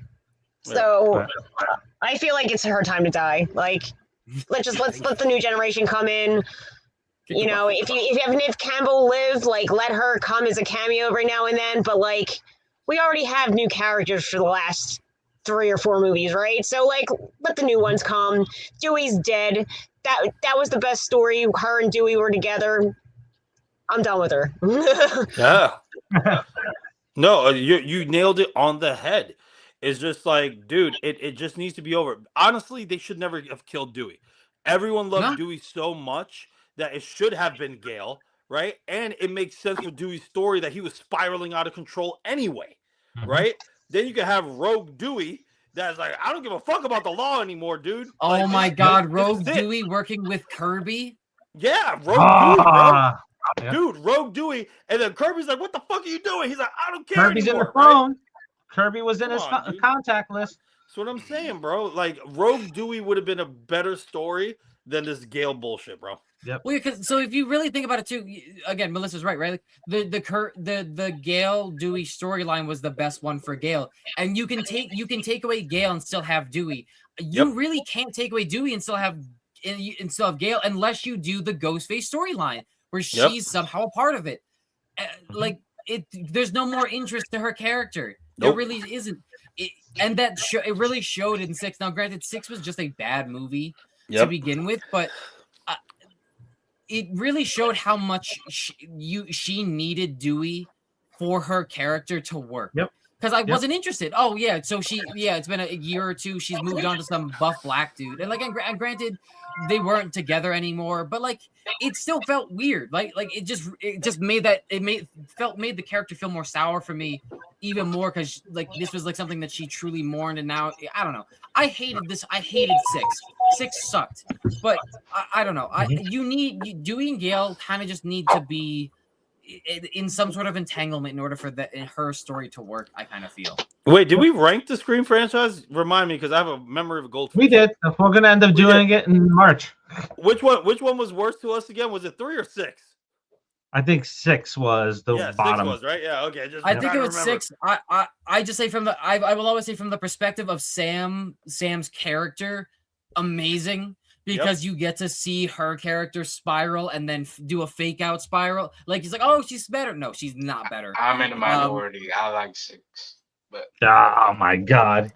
See, this is why we gotta re-rank it. We gotta re-rank it because he wasn't here. He wasn't here, dude. I'm so glad I'm drinking right now, Marcus. I hate you, but I love you, brother. You know this. All right, we got Scott's question there. So, how will you guys react to see Ghostface killing at school when somebody gets absolutely gutted at school, and attack happens during the day? I mean, it wouldn't surprise me. They did it already in Scream 1 when they killed the principal in broad daylight. Yep. You know what I mean? And then and then with dialogue, with dialogue though, they didn't show it. Allegedly, they hung him up on the goalpost like how they did with Drew Barrymore's character. I think it's the flagpole. I think I always get the flagpole hung up on the goalpost too, and then I always get corrected in the comments like it's the flagpole. It's the flagpole. I thought that's not in the movie. I thought that was in the movie. No, it's by dialogue. Yeah. Yeah, but it's by dialogue. Oh, you mean like they don't show it? Yeah, they don't show it. It's by dialogue. Yeah. I think it makes up for the Scream 3 thing where they threw out a whole entire story that was tied to teenagers in school and stuff like that. I think that's what they would be doing with that one. Real quick, what are you talking about? Oh, because they canceled Columbine and stuff like that. Columbine, So if they did that, then I think it would be a reference to Columbine, and I don't think that's tasteful. Redman's got they should bring back Rebecca Gayheart from 2 and make her the killer. Urban legend vibes. I'll be with that. She was what's her breath? What's her breath in part 3? What was her name again? Angelina. The one that got caught by Sydney? Angelina, dude. Like, like that's like saying, hey, let's bring back Angelina after all this time, and then she's a Ghostface. Yep. What's up, High on Horror? We might be hopping off soon. You know what I mean? But what I'm saying is though is like seriously, that's like bringing Angelina back. Like after all this time, you know, she's been planning this. Is like again. Come on, dog. It's interesting. You bring up Angelina again. It is interesting to the people who know, like who are like dedicated to like looking at all the behind the scenes stuff and knowing that Angelina for all this time has been listed as alive, and now all of a sudden is dead in the in memoriam that they posted, that Paramount posted. I don't know. It's weird. Like now I don't want it to happen, but I'm leaning more towards the idea that it might happen in this movie in some fashion. Which like I wouldn't get you wouldn't get a pop out of me. I'm gonna be real. Like I'm not like, oh, they did it. Holy shit. Like I wouldn't give a shit. But like I don't know. It's weird. It's weird that they did that. It seems like a really weird mistake to like fully like it's not like it's like just a retcon, dude. You made that decision. When you make retcons, the retcon thing, man, needs to stop, man, because like we know that it's out of hand. It really is, man, because there are even our favorite shows, whether it's TV, movies, anime, you know what I mean, whatever. Like retcons are really bad, bro. Like it throws everybody off, and you're like, wait, what? You know, I had to explain Secret Invasion to somebody because they didn't know it was retconned, and they didn't also know what retconning was. But like I agree. Like Secret Invasion, that was a catastrophe. I mean, and what is the point of retconning her being alive? It's not like even if she's alive, she's not coming back realistically. So who gives a shit? Like why? Like you're just like you said, you're just confusing the fuck out of people. And there's no point in doing that. The only time a retcon works, honestly, if it progresses the story forward. Like, hey, this is what happened, but this is not really what happened. Like retconning Dewey's death. Yeah, I mean, if you retcon Dewey's death and like, hey, he was in he was in the hospital, yada yada, that would not make sense though, because he literally died. We saw it. That fool got gutted. Yeah, dude got. Yeah, it would have worked. It would have worked in 6. It would have worked in 6. Not 7. But since 6 is played out, we know what Gail's headspace was. It doesn't work anymore. You can't do it. Nope. We have Tony Rock 8133 caught something pretty interesting. The car the couple pull up in is red. When Ghostface is walking out of the Mocker house on fire, the red car is out there. Yeah, well, I mean, I wouldn't be opposed to him stealing the car. You know what I mean? Like, but then maybe that's a tell us to who it is. Like, we see someone get out of that red car in the movie after that happens, and it's like, oh shit, so that's a Ghostface, and then that's kind of like, I don't know. That's interesting. That's very Michael Myers-y. But this is why I believe that's the opening scene. And if it's not the opening scene, it could be the ending scene. It doesn't matter which way you spin it. But that couple that dies with the Ghostface that lights it on fire, that's one and the same. That's what I've been saying. Yep. Yeah. J. on YouTube. Randy's alive. Thoughts? Just think about it. Oh my God. If that was the case, though, that'd be a great fucking twist, to be honest with you. because we don't see him die. They just open up and they saw the body and everyone screams, right? But if he really didn't die, that'd be insane. You would have to make it make sense, though, J. Dot. You really would have to make it make sense in a storyline, right? But like, that would be insane. Seriously, it would. He should not have died. And I was covering this in the remake show that we were putting on here because the story is interesting. His story arc would have led to him being a Ghostface because his obsession with Sydney. So I thought that would have been. I thought that would have been perfect. Melissa, what's your thoughts? Randy alive? I don't know. Honestly, I don't know. All right. No, but what do you think? What do you think, honestly, Melissa? If Randy was to be alive and he's one of the Ghostface, probably the one with the thing breathing apparatus, what would you think about that? It'd be a little hard just because, like, if he is in a breathing apparatus, how is he chasing after people? Yeah. Like, Ghostface in the locker in 10 years. But you know, you know what I'm saying? Like, unless, like I said, the theory is like he's just there and people scare themselves. If he's just there and people like are so scared just because the Ghostface is there, and they end up killing themselves, and he doesn't have to do anything. More plausible. But if he's in a breathing apparatus, Angel versus evil. Yeah. Well, you know, we said it before. The people that got shot in the chest and stuff like that, that makes sense for them to breathe. You know what I mean? Again, the most plausible one, guys, to follow the pattern, because Scream 5 copied 1, Scream 6 copied 2 with the family thing, right? But if they copy Scream 3, which is the long lost family member, it only makes sense the breathing apparatus is Jill because she got shot in the chest, but she was still in the fucking hospital. That's the only way that works, right? So Randy getting stabbed or anybody else or even Mickey getting shot at the fucking theater, it really doesn't make sense. The only two that make sense is because Matthew Lillard got everything crushed probably on his larynx, you know what I mean? Having breathing apparatus, awesome. Jill, awesome. Anybody else? I don't know. But again, if Randy was alive, it would have to make sense. It would be a great twist. I'm not going to lie. But again, it has to make sense. You then kind of have to be okay with the idea that the breathing apparatuses are advanced technology at that point. And it's like it enhances them in a way to where they can kind of keep up. Which see, here's the thing, we're like, it'd be more like a cyborg type thing. Like it's more like cyberpunk type deal than anything else. Like I would say it's more that than super soldier serum. Like if he's got a breathing apparatus that enhances his ability to breathe and run still, I would say that makes more sense. Like, oh, it's you know, like a new, because it's not like it's impossible in today's world. It's just more advanced. So I don't know. No, makes more sense. But remember, Randy died so long ago that wouldn't make sense now. Yeah, Martha. I don't think that Randy's coming back. Martha would make sense. A lot of other people would make sense. Jill would make sense. Again, she was in a hospital, dude. You could have saved her ass. You know what I mean? And she's been in this hospital this entire time. That makes sense. You know? Martha makes sense. All right, so we got one question here. We'll close out with this one, and then we'll do some final goodbyes. I know Melissa wants to plug something, so we'll talk about that. Talk about the show again in 2 weeks. Also, we have a little sneak preview for everybody that's been following us and is interested in the board game that we have coming. So the final question here is, Danny, I got a question for you because you're in the movie business. Do you think we need a remake of American Werewolf in London, a female version, or another Free Willy franchise? Yes or no? Scott, to be completely honest with you, if you've been with us for a long time, me and Dave have been saying this, is that Hollywood right now is all about making their money, right? So this is why we have a lot of reboots and a lot of remakes. It's guaranteed money on IPs that have made money. So it's not necessarily means it will be good or not.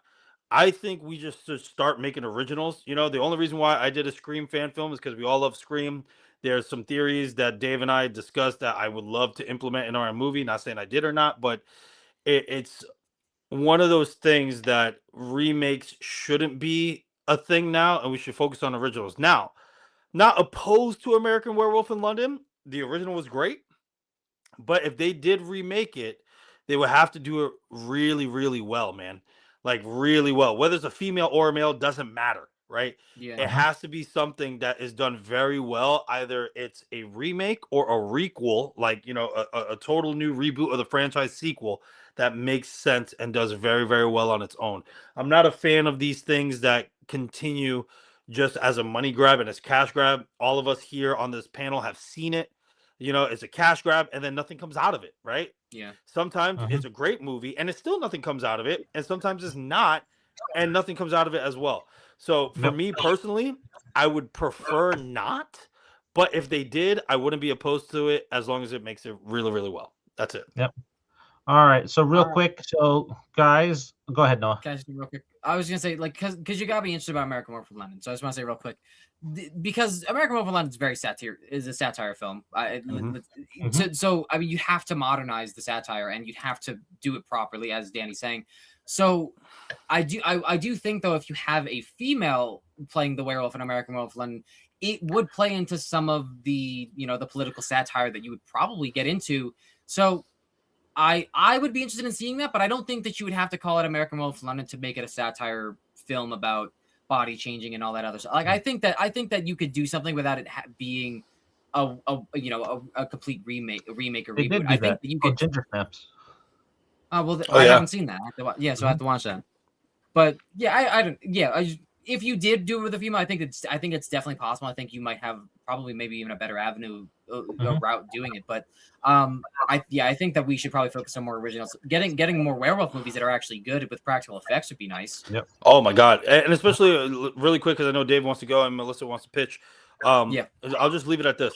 American Werewolf London was ahead of its time with that body transformation, dude. You know what I mean? Yeah. So just like Noah said, it has to be practical effects. It has to be something that's way better than we got in the past, and it can't be any CG AI bullshit. It really has to. It also can't be shot in the dark. Yeah, all these scenes are pitch black. Yeah, it has to be something so phenomenal that we go, holy shit. With that's the only way that works. But anyway, I'm gonna get off my soapbox, Dave. All right, so just a couple of announcements. So we're off next week. In 2 weeks, Sister Pam will join us. We'll break down all the characters and what we think that they stand. Love when she's on here. She's on here. So go check out her channel. A lot of good I have screen not met theories. Sister Pam. She's amazing. Danny's on the Red Man real quick. They are remaking Sleep Awaken. Nice. All right. Oh, okay. Real quick, so next week on our channel, also next Monday, there's going to be the first scene, the opening scene in Scream Behind the Mask, Danny's project that he wrote and directed. That's coming. If you are not familiar with that, at the end of this, I'll play the teaser before we roll out. So definitely be on the lookout for that next week. Opening scene is pretty damn amazing. Thank you. And guys, really quick, also, the trailer officially will be dropped tomorrow, guys, on YouTube. Ooh. So please, for all of you guys that said, hey, you guys want to support and everything else, we need everyone and their mom to go ahead and promote this thing, because, you know, I don't want to toot my own horn, but I'm telling you, from all the Scream fan films I've seen out there, especially the best Scream fan films that people keep saying on YouTube, this is going to blow it out of the water. I promise you. So please go ahead and tell everyone and anyone about the trailer and the first scene when it comes out. Yeah. And if you want to see some Scream fan films, hit refresh, then watch it again. Yeah. If you want to see some Scream fan films, I have a video on here with the 5 best. After watching over 100 of them, I have 5 of the best out there. Now, the sneak peek for the board game, everybody, right here. This is the exclusive wedding invitation that we will be giving out at the New Jersey HorrorCon in May. So we're going to have some exclusive items that are going to be available at that showing. The game is going to launch at the end of May. So that is the wedding invitation. That's only the front. I ain't going to show you the back, but be on the lookout for that. And maybe we'll even sign it for free. Yeah. And maybe you'll have a guest appearance by Danny Vega. Who knows? Ooh. Maybe you'll have a guest appearance by Danny Vega. I don't know. Maybe. Who knows? You might get a whole bunch of Nerdbox people up there. Yep. So we'll if be you're handing in out the hugs. local area, come out to that. You'll see the debut of characters or players 5 and 6. So that will be out there too. Melissa, real quick, you wanted to shout out an upcoming convention. Oh, this You're on Saturday mute. I will There be you go. at the chat every time. You're Am I good. on? Okay, thanks. So this Saturday I will be at the Akron, Ohio's Akronomicon with Shock and All Films. We're gonna be out there promoting some stuff. I'm there with my friend Newt Wayland, and I think we'll be promoting some upcoming films that we'll be doing. One I know that we are coming out with. It won't be out till the summer, which is Amityville Pool Toy Massacre. So that should be exciting. And some other great things are going to be in the works. We'll have posters and things of what Newt's been working on, and stay tuned for that. So come check us out this Saturday. Shock and Awe Films. Definitely come and check that out. So everybody's busy. Everybody's busy. It's going to be a big 2026 for everybody. So it'll be I don't even fun know and why we're off exciting. tomorrow or next week, but I'll see you in 2 weeks, guys. Yep. We'll see you in 2 weeks. Everybody, what we're going to do is we're going to play the teaser real quick, and then we'll say our final goodbye. So if you haven't seen it yet, here it is. Hello? What's your favorite scary movie? I hope you're not expecting me to say Scream. Oh, why not? The franchise recycles material over and over and over again. You know, anything could happen.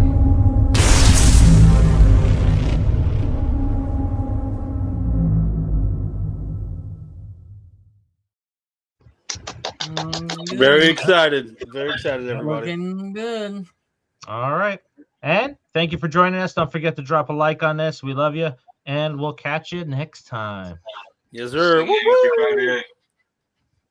Shameless Twilight ranking franchise plug. I thought we were getting away. Melissa, be on board with me with this, please. Please tell me Where's you would be on Blade board. when you need him? Blade versus